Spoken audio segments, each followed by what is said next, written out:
Doctor साहब अस्सलाम वालेकुम। डॉक्टर साहब मेरी आवाज़ आ रही है? डॉक्टर साहब की आवाज़ नहीं आ रही। जी जी, आपकी आवाज़ आ रही है मुझे शायद साहब।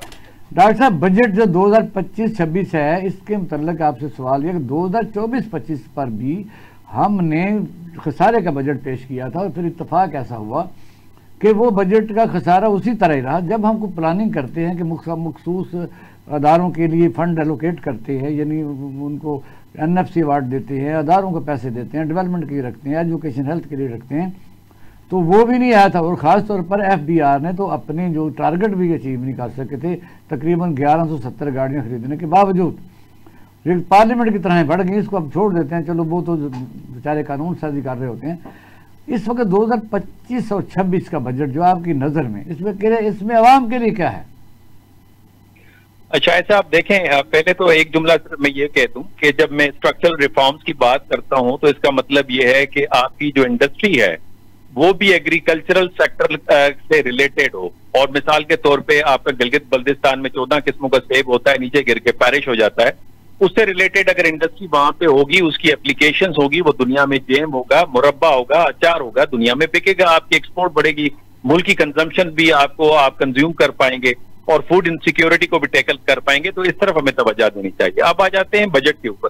जो बजट के ऊपर आपने बात की, देखें असल में शायद साहब प्रॉब्लम यह है कि आपका खर्चा है $80 बिलियन प्लस का और आपकी आमदनी है 60 से 62 बिलियन डॉलर की, जिसमें से आधी तो आपकी रेमिटेंसेज हैं, उसके अलावा बाकी आपकी एक्सपोर्ट है। तो इसका मतलब यह हुआ कि बजट के अंदर आपको अपनी एक्सपेंडिचर्स पे कट लगानी होगी। लेकिन अब एक्सपेंडिचर क्या है, उसमें मोर देन 50% तो डेट सर्विसेज में चला जाता है। उसके बाद बड़ा खर्चा आ जाता है आपके डिफेंस का, उसके बाद बड़ा खर्चा आ जाता है आपकी ब्यूरोक्रेसी का, जो मशीनरी आपकी चल रही है। और ये जो रेट टैपिज्म है हमारे मुल्क के अंदर, जहां पे ब्यूरोक्रेट्स के पास कोई कैनालों के अंदर घर होते हैं और उसके अंदर चिड़ियाघर हैं, लॉन है, मुख्तलिफ लाइट इस्तेमाल हो रही है, 6 किस्म की डिशेस तैयार हो रही होती हैं, उनकी सिक्योरिटी का मसला होता है। तो ये अखराजात हैं, इस पे हमें कर्टेल करना होगा। और आपको याद होगा मोहम्मद खान जुनेजो साहब प्राइम मिनिस्टर थे, उन्होंने जितने भी ब्यूरोक्रेट्स थे हमारे, उनको 800 और 1000 सीसी गाड़ियां दे दी थी। अब हमारे जो इस वक्त जो मौजूदा मशीनरी है, आम सा 17वें 18वें ग्रेड का भी ब्यूरोक्रेट होता है, तो उसके पास कम से कम एक गाड़ी तो होती है आपकी। अगर आप 22वें ग्रेड में तो माशाल्लाह आपके पास 3 गाड़ियां होती हैं। तो उसका फिर फ्यूल है, उसका खर्चे हैं, उसकी मेंटेनेंस का मसला है। तो डॉक्टर, इसके ऊपर शायद साहब हमें करना होगा, हमें एक्सपेंडिचर्स पे कट लगाना होगा। दूसरी बात यह कि बाज़ औक़ात हुकूमत मजबूर होती है, बिकॉज आपके पास बजट के मामले में ज्यादा रूम नहीं है। एक तो आप कर्जे लेते हैं IMF से, फिर उनकी शराइत होती है तो आपको उनकी शराइत माननी पड़ती है और ये आपकी मजबूरी है। जब तक कि वापसी तो जाहिर है लोगों को पता चल जाता है, सिर्फ कर्जा वापसी तो है ही नहीं। NFC अवार्ड जो 57% गालबन है वो सूबे साहब देते ही नहीं है। सूबों, अब मैं मिसाल के तौर पे आपको बताऊं, अगर सूबे, मुझे नहीं पता आप उसका एग्जैक्ट फिगर क्या है, बिकॉज मेरे नजर से नहीं गुजरा, लेकिन अगर सूबे आप 18वीं तरमीम के तहत उनको थोड़ी सी आप लिबर्टी देते हैं और वो अपना बजट खुद बनाते हैं और कुछ उनको कलेक्शन में उनको राइट्स मिल जाते हैं, तो वो डेफिनेटली अपनी जो डेवलपमेंट सेक्टर है उस पर भी लगाएंगे और उसी पे उनकी पॉलिटिक्स होती है। ये अलग बात है कि उसके अंदर करप्शन भी बेइंतहा होती है।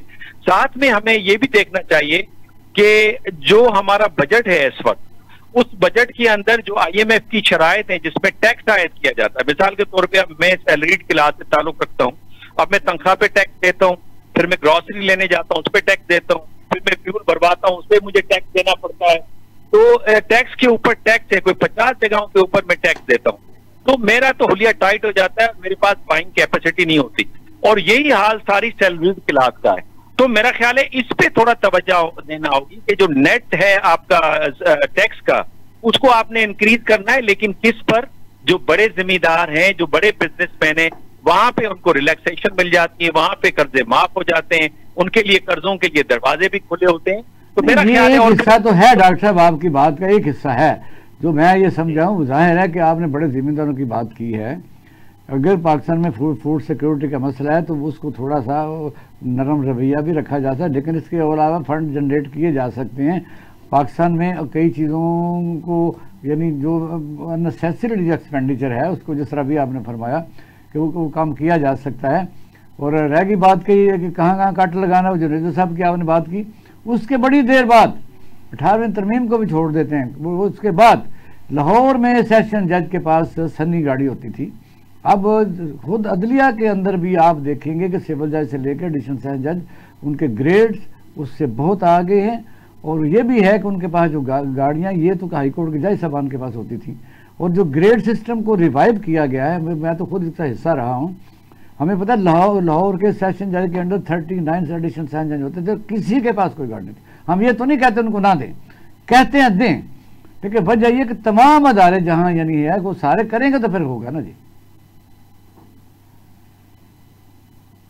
जी शाह साहब, आपने बचा फरमाया। देखें, जब आप मुश्किल हालत में और आपके पास 3 रोटियां हैं और आप फर्द हैं 6 जने और फिर आपने कर्जा भी चुकाना है, तो इसका मतलब ये कि उन 3 रोटियों को बजाय ये कि आप कर्जा लेकर उसको 6 रोटियां बनाएं कुछ अर्से के लिए, तो आपने 3 रोटियों को आधा आधा करके खाना है ना। This is a very simple formula. Otherwise आप प्रपोजल है, रिकमेंडेशन है आपकी। मैं ये कहता हूँ इस बजट में डेवलपमेंट के लिए जो तरीकाकार है वो लोकल गवर्नमेंट है, वो तो किसी सूबाई हुकूमत में नहीं है, और फेडरल गवर्नमेंट को भी कोई खास फिक्र नहीं है इलेक्शन की।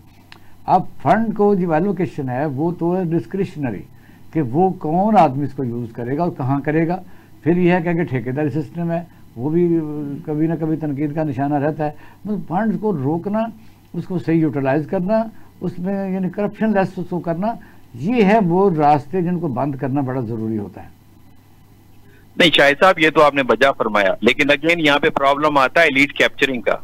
लोकल बॉडी जो सिस्टम था, जो मुशर्रफ साहब के वक्त में नाफिज हुआ, जो कि बहुत सक्सेसफुल रहा, लोकल लेवल पे डेवलपमेंट हुई, जो अकाउंटेबिलिटी का जो चैप्टर था वो बड़ा इफेक्टिव आपको नजर आया। लोकल लोगों को एक्सेस थी अपने लोकल लीडर तक, और वो उसको गिरेबान से पकड़ते थे कि ये हो रहा है और ये नहीं हो रहा। वो तो फिर आपके जो इलीट थे उन्होंने उसको चैप्टर को ही क्लोज कर दिया, उसको इनइफेक्टिव बना लिया। अब तो आपके पास बुनियादी तौर पे फंड ही नहीं है डेवलपमेंट का।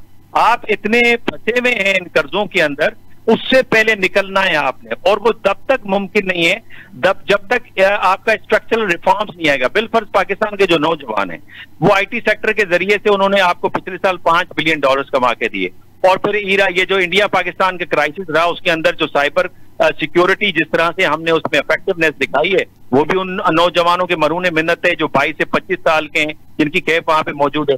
इसका मतलब ये हुआ कि जब तक हम उन नौजवानों को एम्पावर नहीं करेंगे और वो अपनी आईटी रिलेटेड सेक्टर से बाहर से कमा के नहीं देंगे, तो आपकी आमदनी नहीं बढ़ेगी।